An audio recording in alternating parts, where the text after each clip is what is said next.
I remember the dust before the birth. The air itself was a wound, heavy with the breath of slaves swollen with prayers that had nowhere to go. We were Hebrews, strangers once welcomed, now numbered like cattle. Our names vanished beneath the sun. Only groans remained, groans of women who birthed sons only to lose them to the Nile. Egypt's sky had turned brass, its heart granite. And Pharaoh, drunk with fear, feared what he did not understand. A people growing strong, not by weapons, but by suffering. That year, every cradle was a coffin, every lullaby a lament. But one woman, her name forgotten by many, remembered by God, refused to let silence have the last word. For 3 moons she hid her son. And when the child's cries grew too brave, she took papyrus and tar, wove a cradle from river reeds and faith. She kissed his brow and placed him where others had perished. The Nile, which had devoured so many, now held its breath, because in that tiny ark floated more than a boy, a future. I was a child then, no older than 10, hiding in the bulrushes. My mother thought I was collecting reeds, but I was drawn by the pull of something sacred. Even the wind had stopped. And there she came, Pharaoh's daughter, royalty, wrapped in linen, her servants trailing behind like shadows. She stepped into the water with a grace that belied Egypt's cruelty. She heard the baby before she saw him, a sound soft like morning rain. She opened the basket, and what did she see? A child who belonged to the enslaved, but whose face even then seemed lit from within. She took him into her arms. Not pity, not charity, but mystery. Egypt would raise him, but he would never belong. Because the river does not forget, and God does not miss. He hides deliverance in the very place judgment reigns. He plants freedom in the house of chains, and in the silence before a storm, he whispers a name, Moses. They called him Son. He grew beneath pillars of marble beside fountains that never ran dry. Silken robes replaced the linen rags of his people. He was taught to walk like a prince, but the dust never quite left his feet. I saw him once in Pharaoh's court. He stood taller than the others, even as a boy. There was something behind his eyes, not pride, but pause, as if every question had a shadow. He learned their language, yes, the tongue of science, of stars, of war. But sometimes they say he'd slip into Hebrew in his sleep. His mother, the one who bore him, was still near.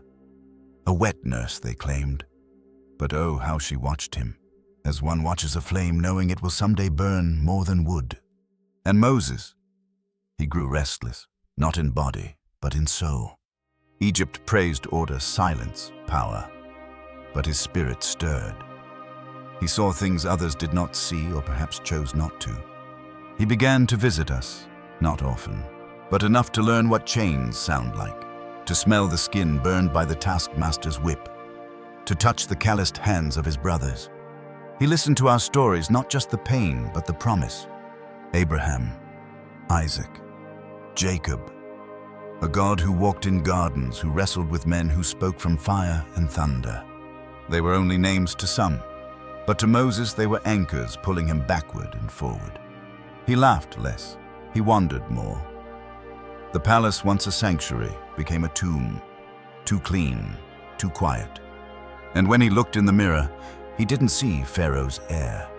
He saw a crack, a question, a people groaning just beyond the gates.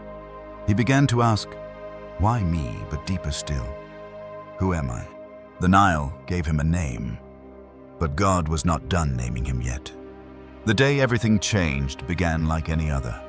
Hot sun, cracked earth, the groan of stone dragged by slaves. Moses walked the edge of the labor fields where dust mingled with sweat and no one looked up unless ordered to. He watched the whip slice air and flesh. Watched the overseer scream curses older than time. And then something broke. Not in the air. In him. He stepped forward, shouted. The man turned. There was a struggle, brief, brutal. Then silence. The Egyptian lay dead. Sand swallowed blood quickly in Egypt, but not memory. Moses looked at his hands, at the body, at the slaves now frozen around him, and he knew he had become both judge and exile. He buried the body beneath the sand, but the guilt that stayed on the surface. The next day, 2 Hebrews argued. He tried to stop them, but one spat bitter truth. "Who made you ruler over us? Will you kill me too?" That's when fear found him. Not fear of punishment, but fear of self. He had lived between worlds, but now belonged to none. So he ran. Past the markets, past the monuments, past the cradle of his childhood and the cage of his adulthood, into the wilderness.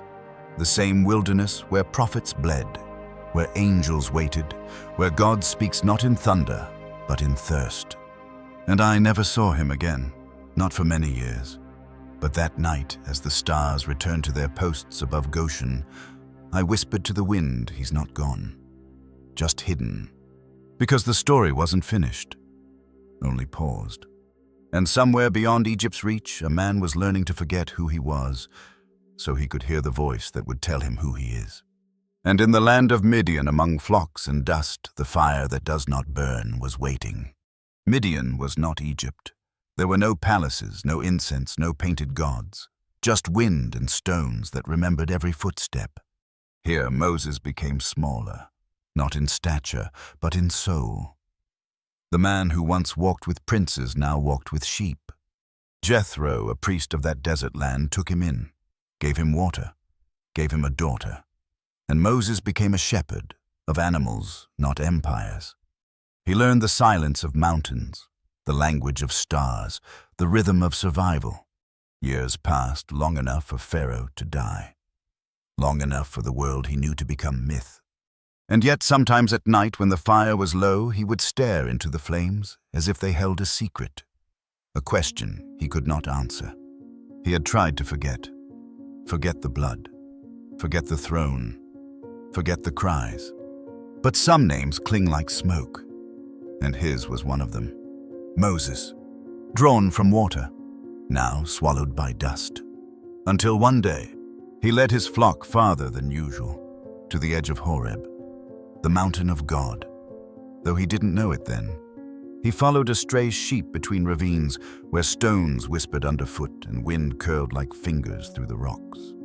And then he saw it, a bush, burning, but not consumed.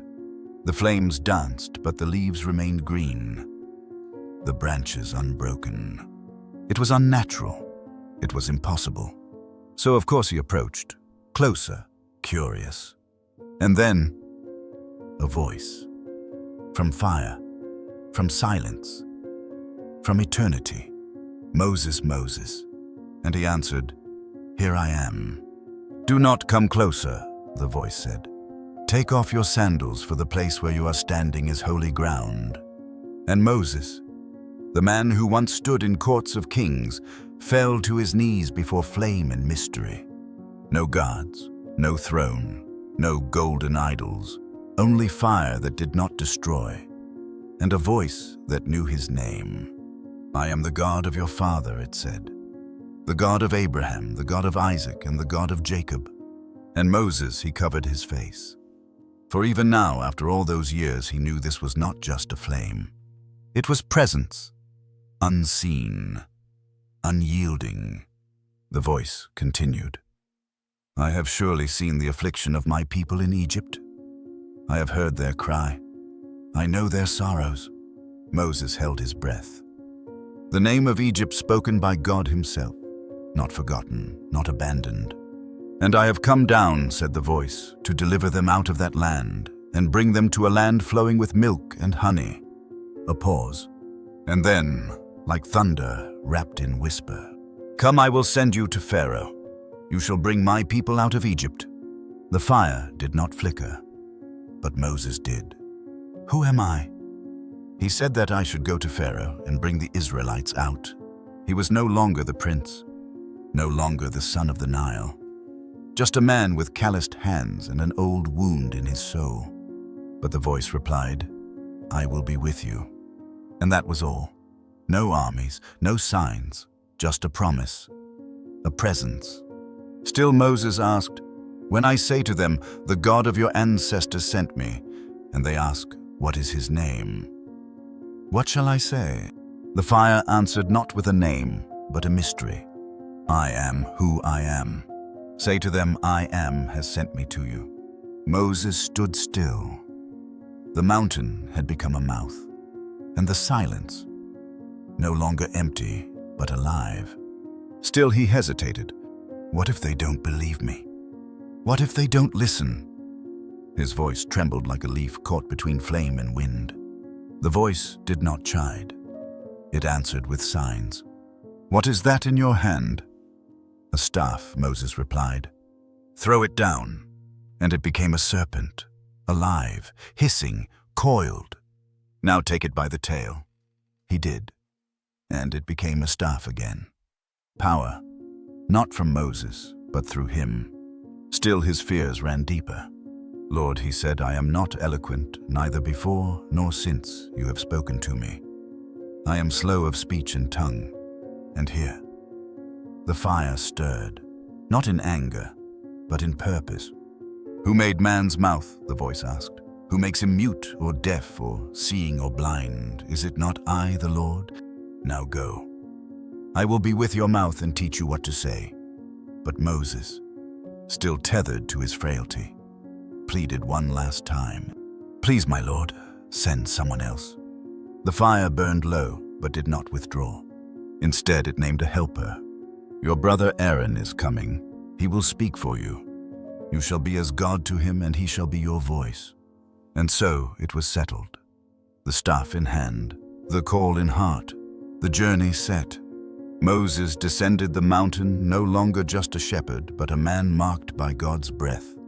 He returned to Jethro, eyes wide with flame, and asked leave to go back to Egypt, not to flee, but to free. And Jethro, wise in silence, simply said, "Go in peace."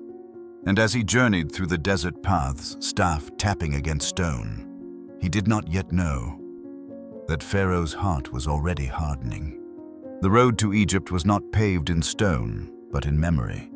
Every step Moses took stirred the dust of yesterday, a land he once ruled, now feared.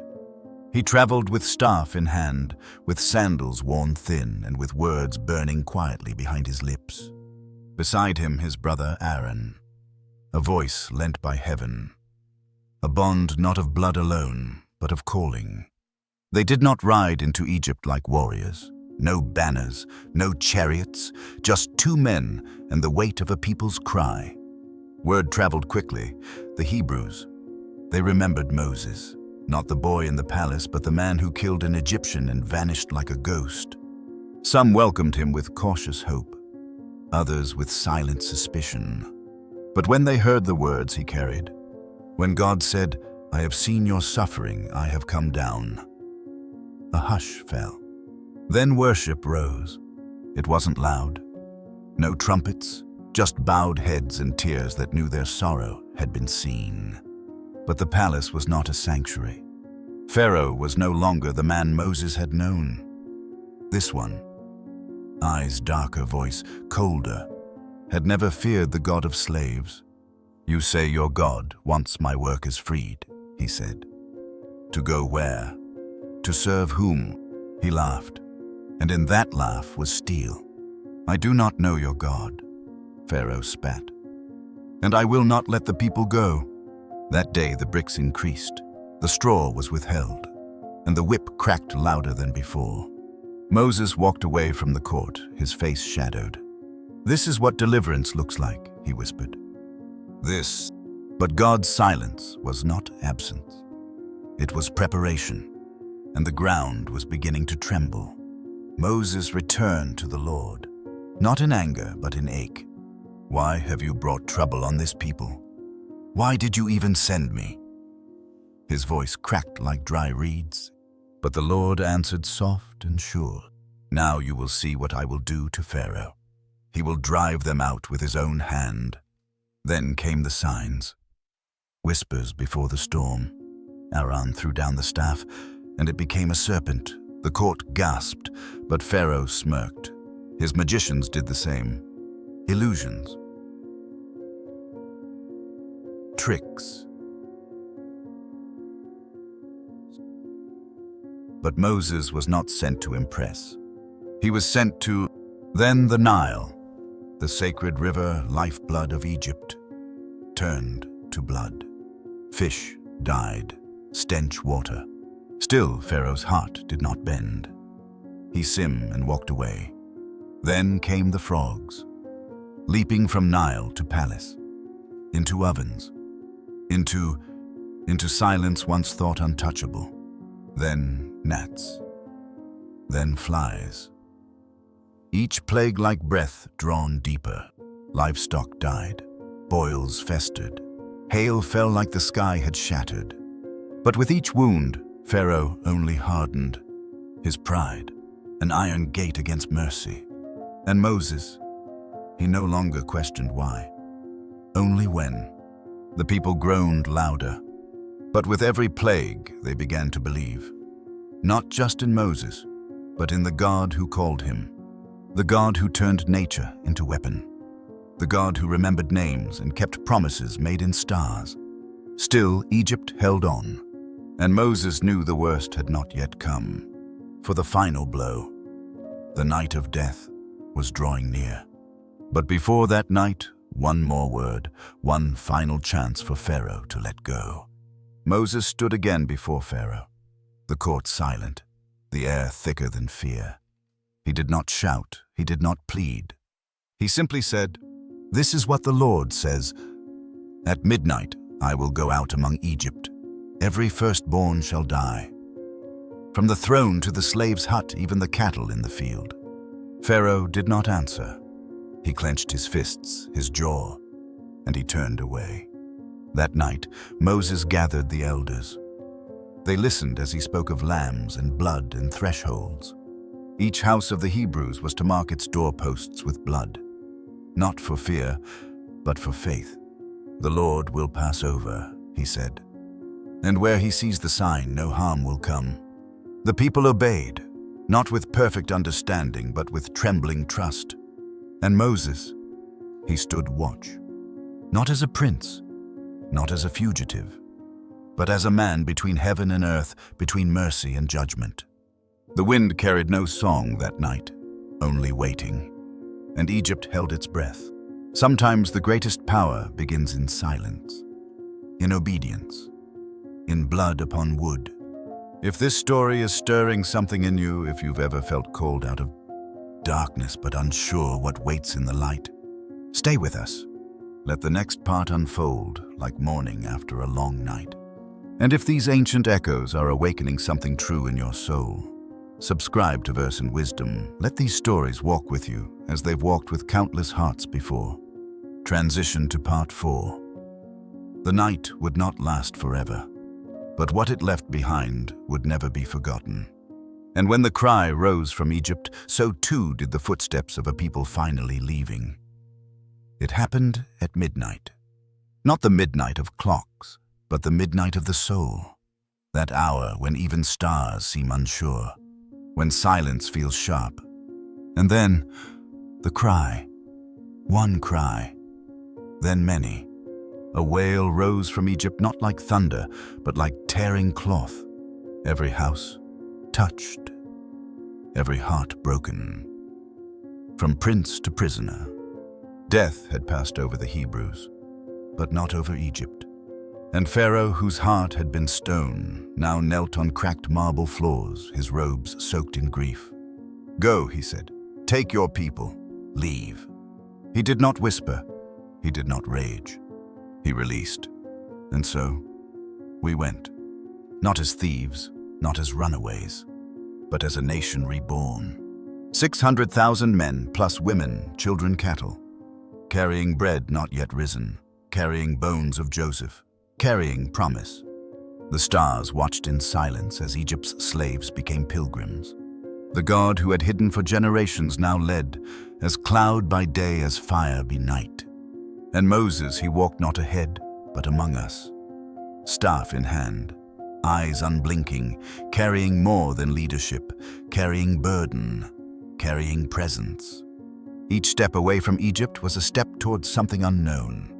But fear did not follow.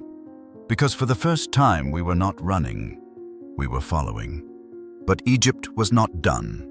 Grief turned to rage, and Pharaoh, the man who had bent, now rose in fury. He summoned chariots, 600 of his finest, wheels oiled with vengeance, swords sharp with regret. And we had no weapons, only children in our arms, and God before us. When we saw the dust rise behind us, some screamed, others cursed. Fear, an old companion, returned with cruel familiarity. Ahead lay the sea, behind death. And Moses, he stood between water and war. He did not shout, he did not tremble. He lifted the staff. The same staff that once struck the Nile now pointed to salvation. Then it happened. The wind rose, not as storm, but as command. The sea split, not in chaos, but in order. Walls of water stood upright like sentinels obeying something older than gravity. And through it, a path, dry, straight, holy. We stepped in, not with confidence, but with awe. Each footfall a prayer, each breath a borrowed promise. The fire of God stood behind us, blocking the chariots. Smoke and flame, a pillar between freedom and fury. Pharaoh's army charged after. But the walls do not serve two masters. As the last Israelite stepped onto the far shore, Moses turned, raised the staff once more. And the sea returned. Chariots vanished, horses drowned. The pride of Egypt swallowed by the very water that had once hidden Moses as a child. Deliverance does not whisper forever. Sometimes it roars. And the people stood soaked in moonlight and sang. A new song, a song of rescue, of God, mighty in battle, faithful in fire. The sea was behind us. The songs were still on our lips, but the desert waited. Freedom, it turns out, is not a finish line. It is a beginning. And the wilderness, a teacher. Its lessons not carved in comfort, but in hunger and thirst and time. For 3 days, no water. Our joy dried into grumbling. We had seen the sea split, yet doubted a well. Moses prayed.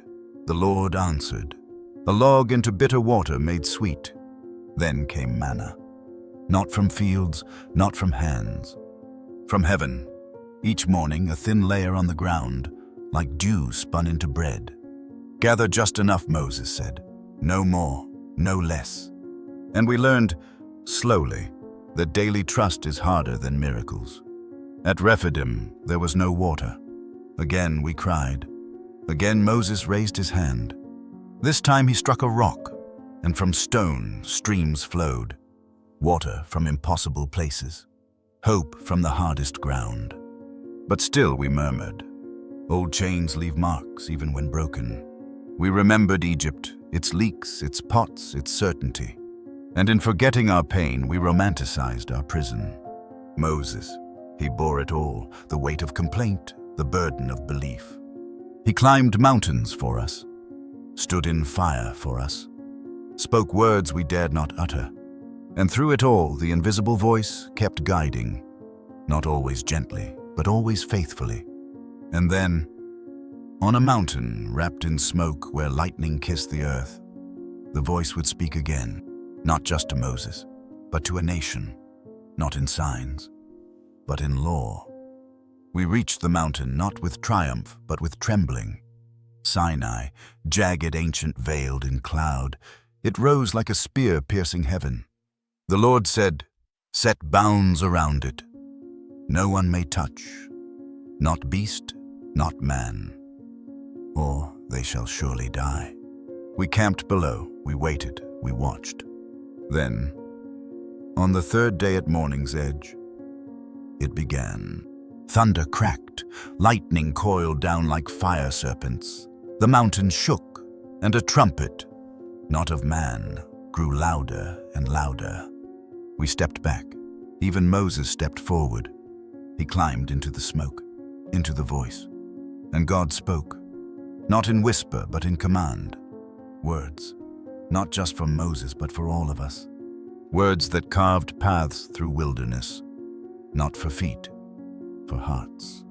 I am the Lord your God, who brought you out of Egypt, out of the house of slavery. You shall have no other gods before me. 10 words, 10 lines of fire, not suggestions. Covenant. Do not kill, do not steal, do not lie, do not covet. Honor your father and mother. Honor the Sabbath. Honor the unseen God by how you treat the seen. We trembled, not from fear of punishment, but awe. This was not just law, it was love spoken with authority. And when Moses returned, his face was lit with something we could not name. He had seen not God's form, but God's wake, and it marked him. We covered our faces, we bowed low. We were not just freed people now. We were a people spoken to. But glory, when delayed, becomes dangerous. Moses stayed long on the mountain. Too long, we thought. The fire above Sinai no longer comforted. It unnerved. And fear left unchecked finds golden forms. We gathered gold, rings, earrings, trinkets, melted memory into molten rebellion. Aaron, his voice once strong, now uncertain. We only shaped what the people demanded, he said. And from the fire rose a calf, not a god, an echo of Egypt. They called it Deliverer. They danced, they drank, they bowed to the image of their bondage. Above Moses received stone tablets etched by the very finger of God. Below we broke the first command before the ink was dry. God saw, and God burned. Let me destroy them, he said, and make a new nation from you. But Moses, intercessor leader, broken vessel, stood in the gap. If you blot them out, he whispered, then blot me out too. Silence, and then mercy. Moses descended, not with joy, but with righteous fury. He shattered the tablets, and with them our illusions. He ground the calf to dust, mixed it with water, made us drink it. Because sometimes idolatry must be swallowed to taste its bitterness. The camp lay still, ashamed, exposed. Forgiveness would come, but not without cost. And Moses, he climbed again, not for law, for mercy. He stood again in cloud, and there, God passed by, not in rage, but in revelation.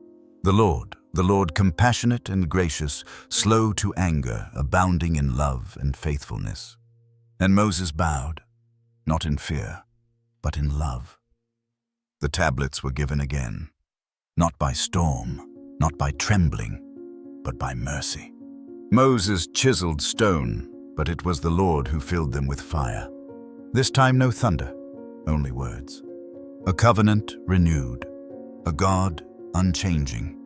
When Moses came down, his face shone, not with heat, but with holiness.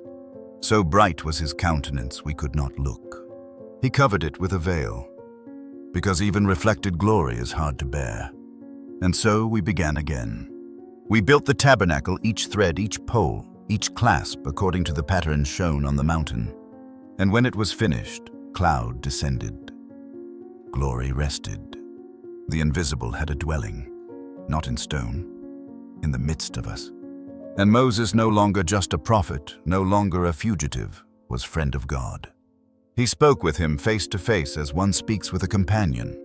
Yet even Moses would not enter the promised land. That chapter waits. But this one, this covenant in the wilderness, was sealed. We were not perfect, but we were his. And that changed everything. Sometimes God rewrites what we've shattered.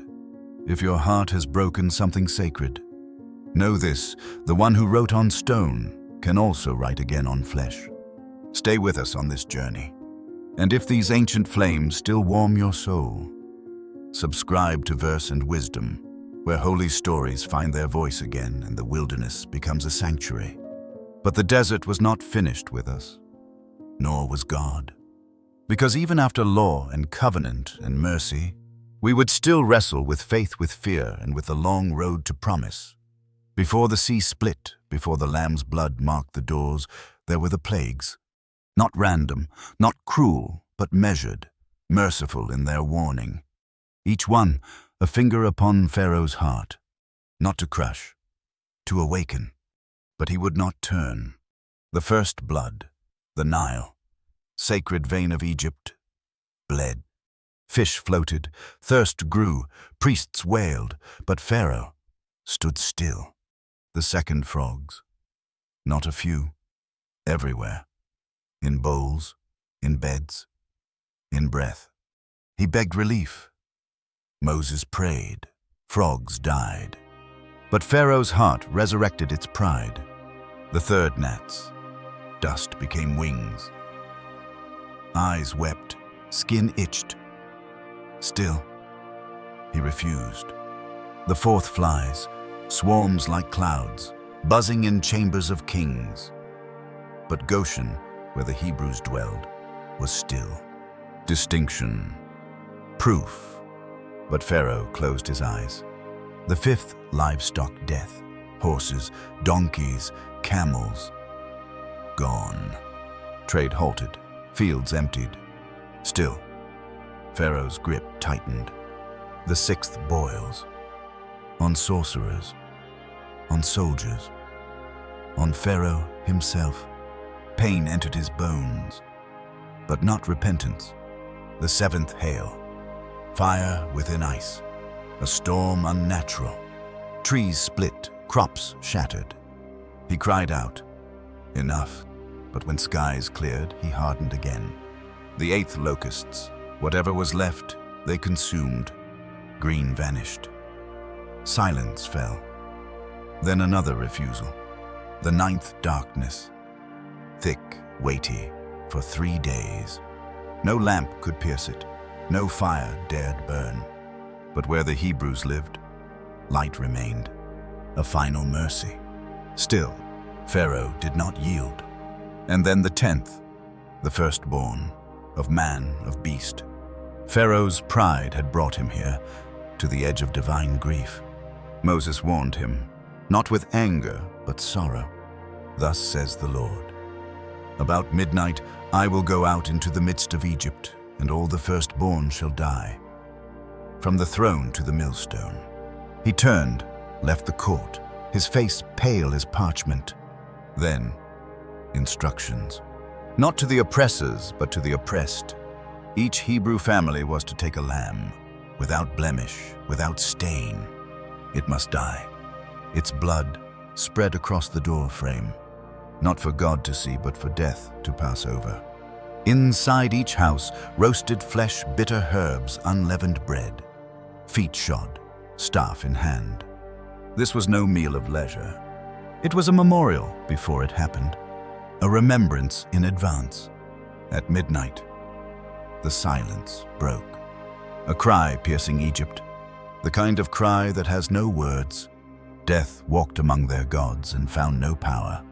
Pharaoh's own son lay still, the one who would wear the crown, now wrapped in linen. And Pharaoh called for Moses, his voice no longer royal, only broken. Go, he said, take your people, your flocks, your bones, your God, and bless me also.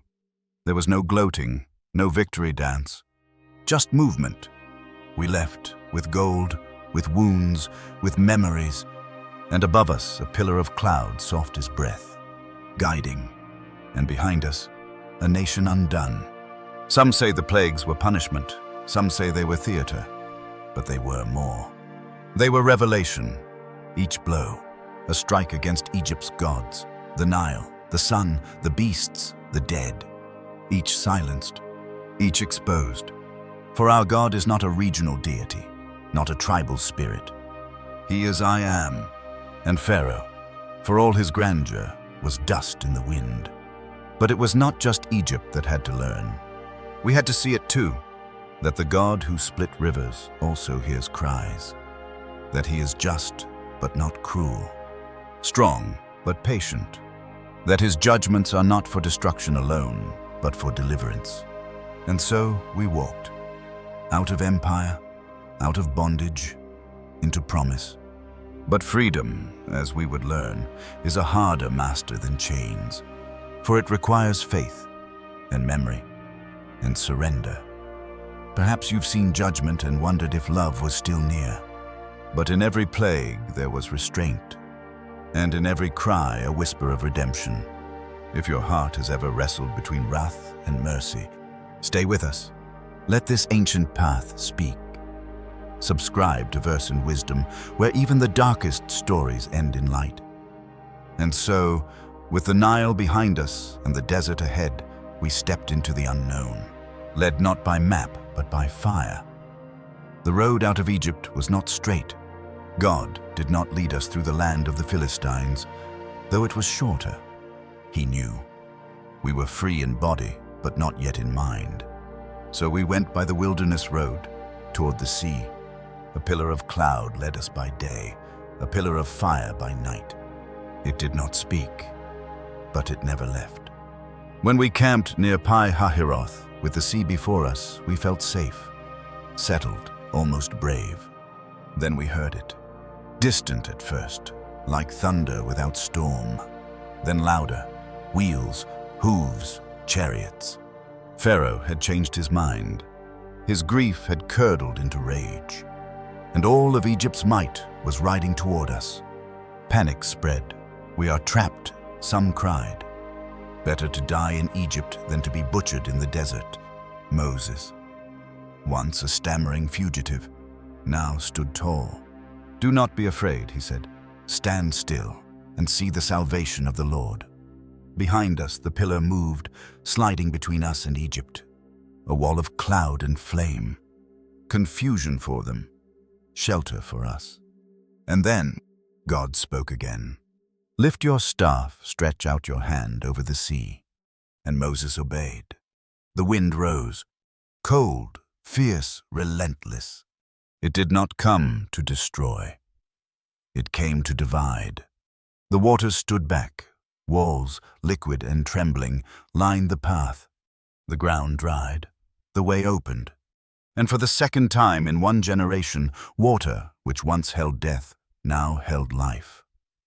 We stepped in, not as warriors, but as wanderers, children in arms, bread on our backs, fear in our throats. But the path was dry. Walls of water loomed beside us, not crashing, not roaring, just standing, obedient. Each step echoed with wonder. Each breath dared not break the silence. It was not a march, it was a procession, holy, hushed. Behind us, the fire held Pharaoh, but only for a time. Then it lifted, and the chariots came. Their wheels thundered down the same path, iron against stone, shouts in the dark. The army of Egypt entered the sea, still believing they held power. They did not see what we saw, that this was no ordinary wind, no accident of nature. This was the breath of God, holding judgment until the last Hebrew passed through. And when we did, when the final foot touched dry ground, Moses turned. He raised his staff one last time, and the sea returned, not in trickle, in roar. Walls collapsed, chariots vanished.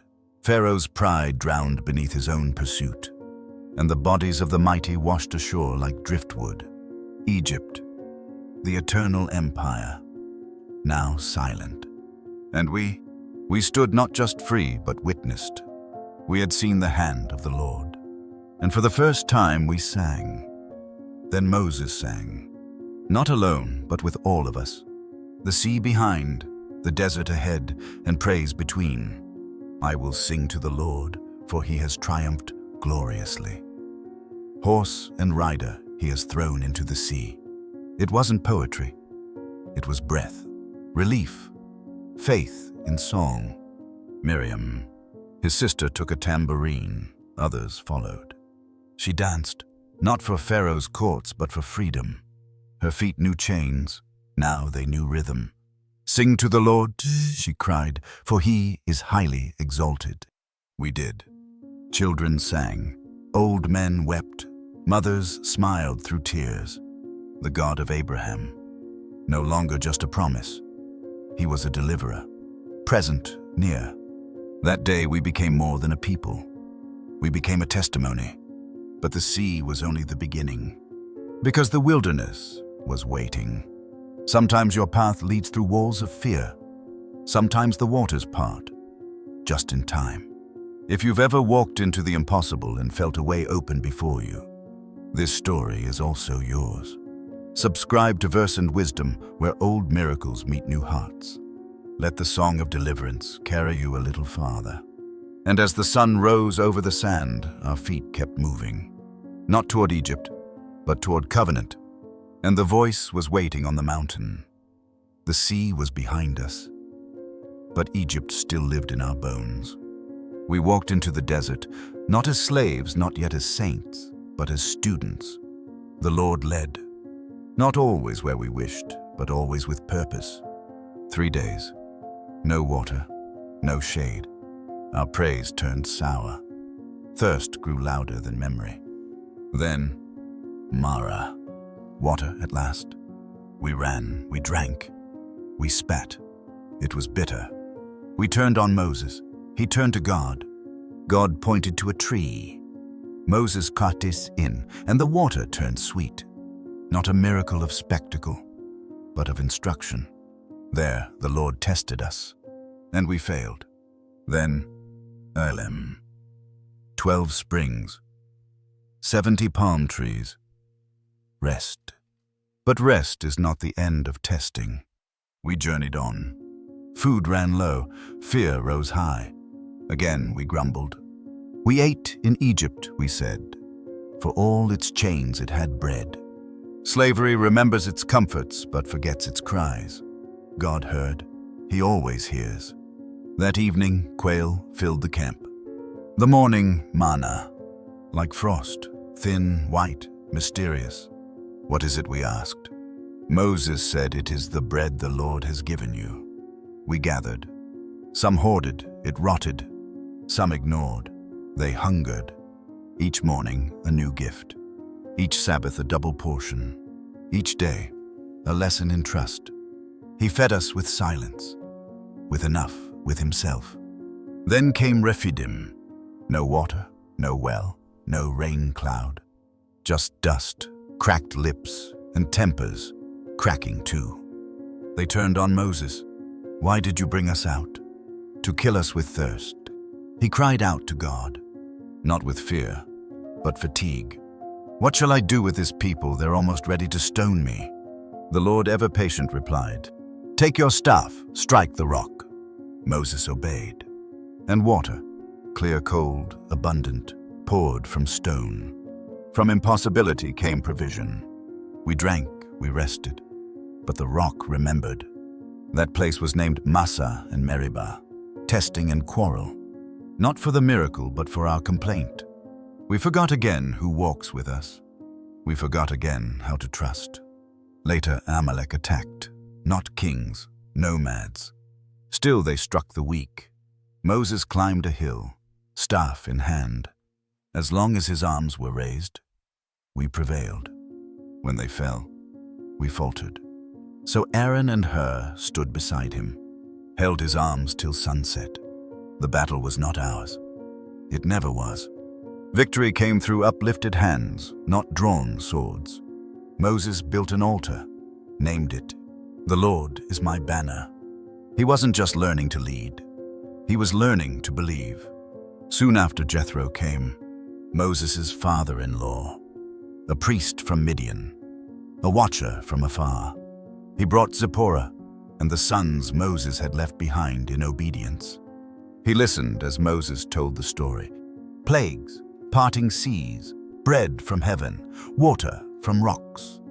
Jethro marveled, then praised. "Now I know," he said, "that the Lord is greater than all gods." Then, wisdom. "You cannot carry this alone," he told Moses. "You must share the burden." So leaders were chosen, judges appointed, structure began. Freedom needs form, and the fire still burned. By day cloud, by night flame, it never left. Not to remind us of power, but of presence. And we began to understand. Wilderness is not absence. It is invitation. To listen, to learn, to lean on the one who provides daily. Not in plenty, but in enough. Maybe you too have walked through dry places.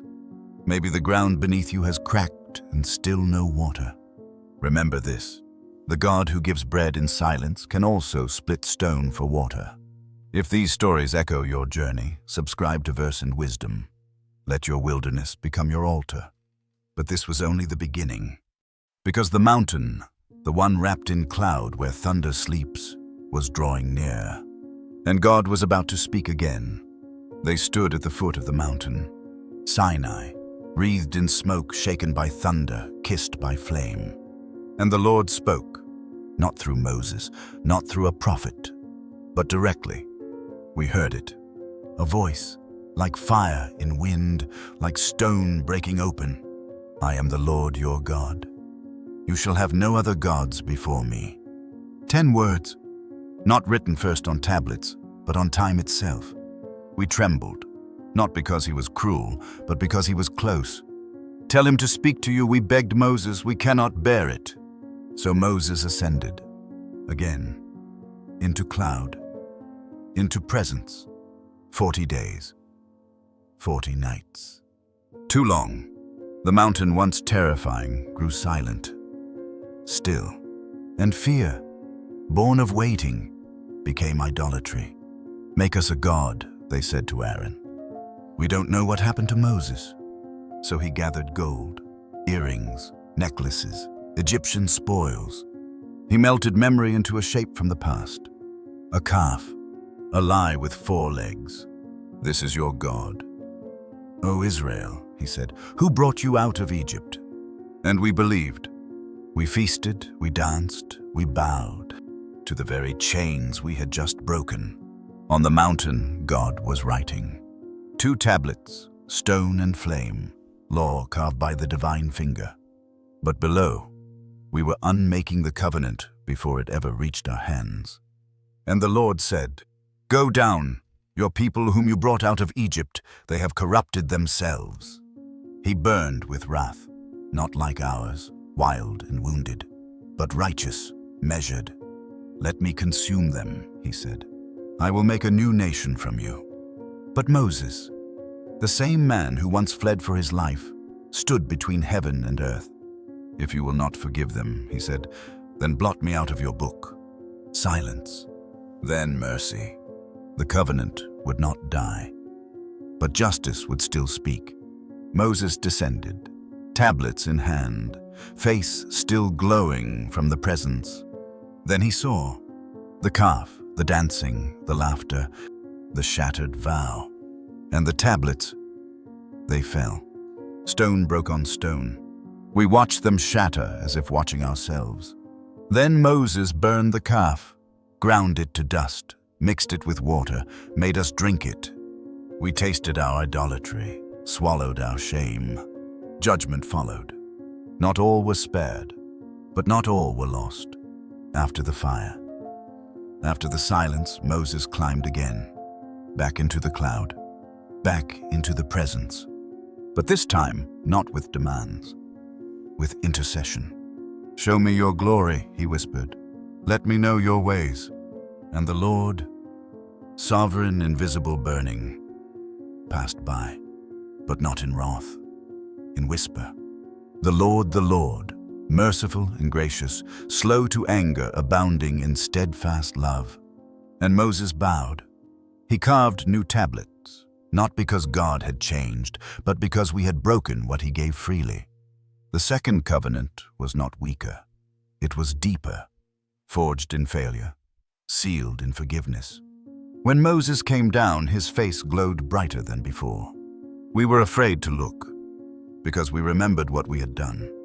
But he did not rebuke. He taught, he led, he loved. And the fire did not leave.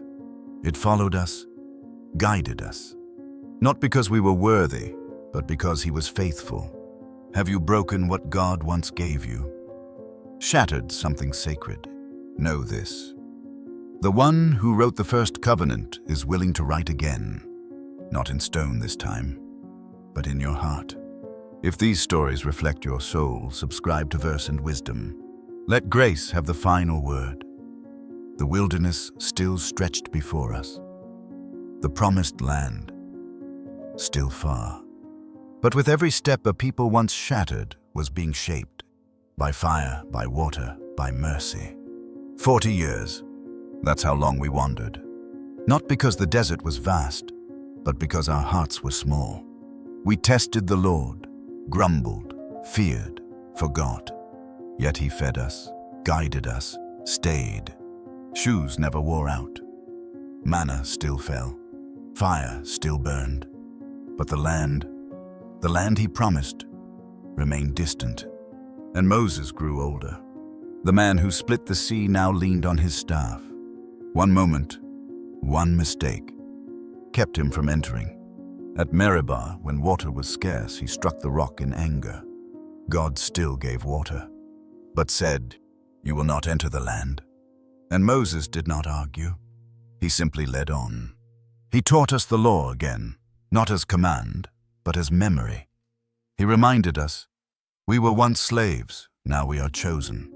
We were once afraid, now we must be brave. He charged Joshua, his servant, his shadow, his successor. Be strong and courageous, he said, for the Lord your God goes with you. And then he climbed Mount Nebo, rugged, high, quiet. Moses climbed it alone. No Aaron, no Joshua, no crowd, only the Lord. At the summit, God showed him the land. From Dan to Beersheba, from the valley to the sea. He saw it all. The hills of Judah, the groves of olive, the shimmer of the Jordan. But he would not step in. And Moses did not weep, because seeing was enough. He had led a people out of chains, through fire, through fear. He had spoken with God as friend to friend. He had stood between wrath and mercy, had held tablets of stone and broken them for love. And now he stood at the edge. He breathed. He listened. And the Lord took him. No tomb, no grave, just silence and memory. The servant of God rested, and the fire burned on. We wept, not just for Moses, but for the voice that led us, the hands that held us, the heart that carried us. There was no prophet like him who knew the Lord face to face. But the journey was not over. Joshua rose, not with miracles, but with memory. He led us across the Jordan, not as slaves, not as wanderers, but as heirs. The promised land was not empty. It had giants, walls, battles. But we had fire, we had covenant, and we had a story etched in wilderness, written in dust and water and blood.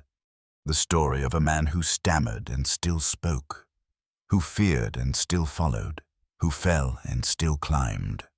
Moses did not enter the land, but he entered history, entered glory.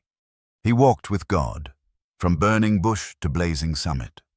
And the story did not end with his death. It lives. In every step toward promise, in every choice to trust. Maybe you've wandered long. Maybe you've climbed far, and still the promise feels distant. Remember Moses. He never reached the land, but he reached God. If these stories have stirred your spirit, subscribe to Verse and Wisdom. Let these ancient paths guide your own. Because the journey of faith is not about where we end. It's about who walks with us